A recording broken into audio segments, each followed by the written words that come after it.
Val, there are 3 shots in your pistol yet. You had better discharge them. What for? To prevent any accident. You might shoot yourself. No danger of that, was the reply. Evidently, the writers of Law and Order 1871 were really into very obvious foreshadowing.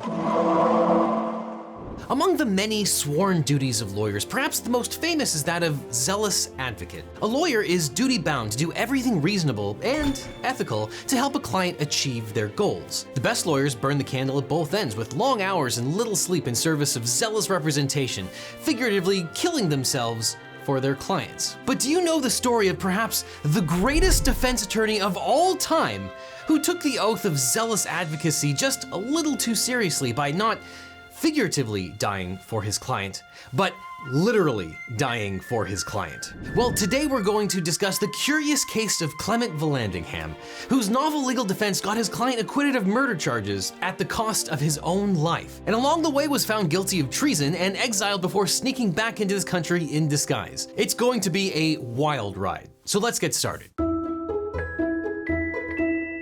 Brought to you by Trade Coffee. Clement Vallandigham was born on July 29, 1820 in New Lisbon, Ohio, now just Lisbon, Ohio. Growing up, he was best friends with Edwin M. Stanton, who would become the Secretary of War under President Abraham Lincoln. Growing up, Vallandigham was close friends with Stanton until falling out was caused not by stealing each other's toys, but being on opposing sides of the Civil War, as one does. But when they were still friends, Stanton left Vallandigham $500 for a law course and to begin his own practice. And after a short stint in the Ohio State Legislature, Vallandigham ran for Congress as a Democrat in 1856. Despite being narrowly defeated by 19 votes, Vallandigham appealed to the Committee of Elections of the House of Representatives, claiming illegal votes denied him victory. After nearly 2 years of deliberation, the House eventually agreed, and Vallandigham was seated for a 2-day House term. Thankfully, we've come a long way since 1856, where politicians just gracefully accept the results of a lost election. Vallandigham was elected to a full term in 1858 and re-elected in 1860 before being defeated in the 1862 election. When the US Civil War broke out, Congressman Vallandigham became the de facto leader of the Copperheads, a group of anti-war Midwest Union Democrats who opposed the US Civil War, opposed the abolition of slavery, and demanded an immediate peace settlement with the Confederacy. And yeah, for anyone trolling in the comments section, the Democrats and the Republicans of the 1860s were not the same as the Democrats and Republicans of today, so just don't. But the Copperheads actively resisted the draft and encouraged Union soldiers to desert their units. Both in and out of Congress, Vallandigham became one of Abraham Lincoln's most outspoken critics, which managed to get Vallandigham in a bit of trouble. There's a good chance I may have committed some light treason. But as the Civil War dragged on, Abraham Lincoln began undertaking some extraordinary and, in retrospect, legally questionable measures to crack down on war opponents. In 1862, Lincoln issued a proclamation suspending habeas corpus, meaning that if you were detained, you could no longer seek a remedy in the courts to determine if the detention was lawful or not. The proclamation also made discouraging enlistment, resisting drafts, or any other disloyal practice subject to martial law and trial by a military commission. But enter Major General Ambrose Burnside, famous for humiliating military defeats and for making sideburns a thing. I thought I told you to cut those sideburns. Burnside? What sideburns? You heard me, hippie. But after losing the Battle of Fredericksburg and the Battle of Crater, Lincoln demoted Burnside and sentenced him to Ohio, where he quickly made a name for himself. A few weeks after Vallandigham returned to Ohio, Ambrose Burnside made his move against the rebel Copperheads. In April 1863, Burnside issued General Order No. 38, which declared Jedis traitors to the Republic, leading to the Great Jedi Purge. No, that's not what happened. Sorry, wrong Civil War. But what Burnside's General Order No. 38 did was to make it a crime, in some cases punishable by death, to express public opposition to the war. The order stated, "The habit of declaring sympathy for the enemy will not be allowed in this department. Persons committing such offenses will be at once arrested with a view of being tried, or sent beyond our lines into the lines of their friends. It must be understood that treason, expressed or implied, will not be tolerated in this department." And of course, the beatings will continue until morale improves. But on May 1st, 1863, now ex-Congressman Vallandigham organized a rally in Mount Vernon, Ohio, denouncing the order, the war, and demanding the immediate removal of King Lincoln. And in his speech, Vallandigham, unaware that Union agents were in the audience, taking notes, asserted, among other things, that the Civil War was a sinister plot not to preserve the Union, but to free slaves and enslave whites in their place. And thank goodness we are a long way past the days of public officials who spout baseless conspiracy theories.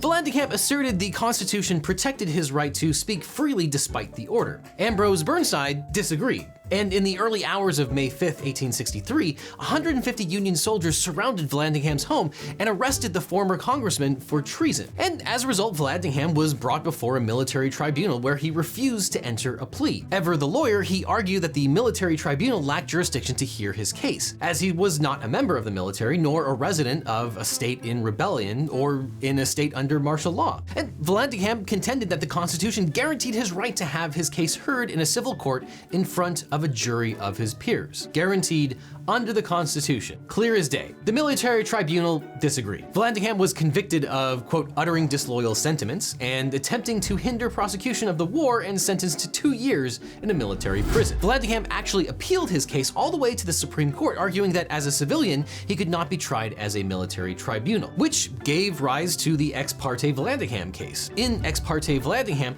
the Supreme Court, sidestepping Vallandigham's jurisdictional questions, unanimously ruled that the Supreme Court had no power to even hear appeals from military tribunals. Although Vallandigham lost this case, after the war the Supreme Court did vindicate his position. In a similar case, Ex parte Milligan, the Supreme Court ruled that trying civilians in military tribunals is unconstitutional when civilian courts are available. So what happened next? Well, Abraham Lincoln commuted Vallandigham's sentence and banished him to the Confederacy of all places. Vallandigham, though, then sneaked into Canada, ran for governor of Ohio from a hotel in Ontario and lost, and then became the leader of the paramilitary group, the Order of the Sons of Liberty, with the plan of creating the Northwest Confederacy by overthrowing the state governments of Ohio, Kentucky, Indiana, and Illinois. He was anything if not ambitious. But in June 1864, Vallandigham, under heavy disguise, sneaked back into the US. The intended revolt never materialized, though several other members of the Order of the Sons of Liberty were convicted of conspiracy to commit treason by a military tribunal, where, of course, Vallandigham gave testimony, only to have their own tribunal convictions thrown out by the Supreme Court by, you guessed it, Ex parte Milligan. But after failed bids in the Senate and House, Vallandigham resumed his law practice. And this is where things get really interesting, because alas, 'twas the overzealous lawyering that killed the congressman. In 1871, Clement Vallandigham was halfway through trying what he thought would be the greatest case of his life, but it actually turned out to be the last case of his entire life. Enter his client, one Thomas McGeehan, who had been charged with the murder of a well-known local tough guy and scoundrel, Thomas Myers. And one fateful Christmas Eve in Hamilton, Ohio, Myers had been playing cards in a private room in a bar where 5 men burst into the room and a barroom brawl broke out. As Myers rose from his seat, rummaging in his pocket to draw his pistol, a muffled shot was heard. Myers drew his gun, fired a couple shots before he collapsed, dead. Those who witnessed the chaos kept bringing up one murder suspect, Thomas McGeehan, with whom Myers had a long-running feud. But the defense's theory was that Myers had in fact accidentally shot himself in all of the ruckus. And ever the hands-on lawyer,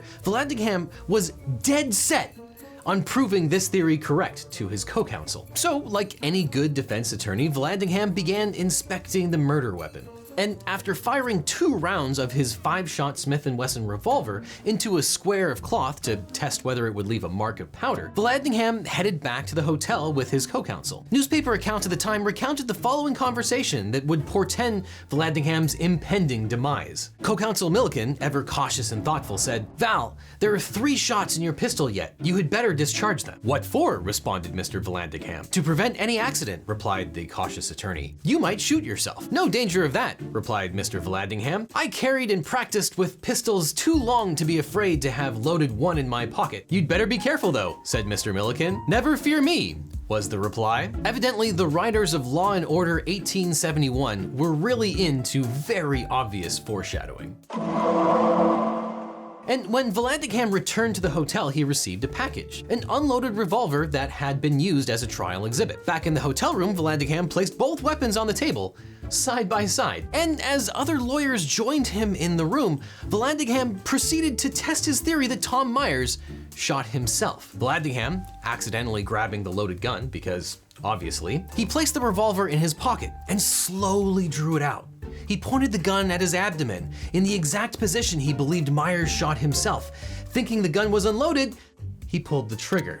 "My God, I've shot myself!" Vallandigham exclaimed as he reeled towards the wall. At least 4 jurors who were staying at the hotel entered the room to see what had transpired. Word spread throughout the town. Maybe there was something to Vallandigham's theory. Well, Vallandigham died the next morning. His final words were, "I may, however, be mistaken, but I am a firm believer in the good old Presbyterian doctrine of predestination." So, what happened afterwards? Well, after 2 trials, first a hung jury and then a second-degree murder conviction that was set aside for jury misconduct and a lack of evidence, McGeehan was acquitted in his 3rd trial. So, great job, Clement. After his acquittal, McGeehan published a self-serving autobiographical work entitled Thomas McGeehan, A History of the Life and Trials of Thomas McGeehan. McGeehan actually used a print of Vallandigham shooting himself as the cover. And after being run out of town, McGeehan soon returned to Hamilton, Ohio, only to realize he still had enemies. And the universe has a dark sense of humor. So after being acquitted for murder in a barroom brawl by potentially the greatest defense attorney of all time, McGeehan would soon meet his end, being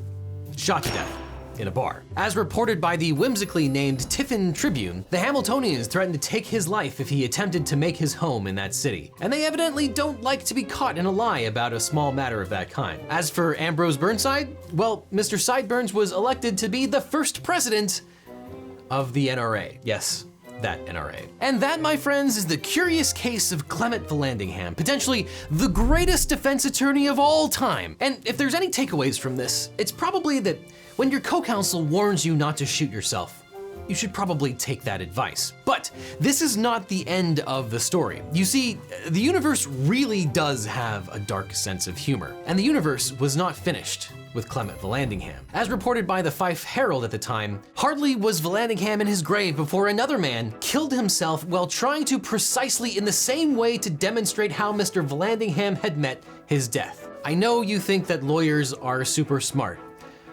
but some aren't. And while this is a tragic example of client advocacy gone wrong, remember, the 1800s were a much different time, and thankfully, today, we are much more responsible in how we handle our firearms. You might ask yourself, how was it possible that Clement Vallandigham actually shot himself? Well, it was probably because he was under-caffeinated, because a lawyer is only as good as their most recent cup of coffee.